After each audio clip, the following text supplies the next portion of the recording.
Ayan, mga pang ulam-ulam tayo. Nagluto ako ng sitaw seed. Pinablad nga bukal ti utong. Pinablad. Nga ada ti kalunay nakin parya. Tapos dried fish. Pang ulam-ulam. Ayan, ang dami. Ano na to? Pang forever na ulam. Ilang kainan na to? Pang 2 weeks na to.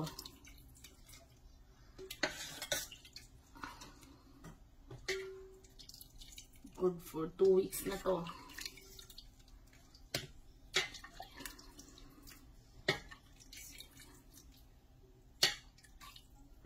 Lagyan ko rin siya ng kamatis kasi ang dami ng bunga from the garden.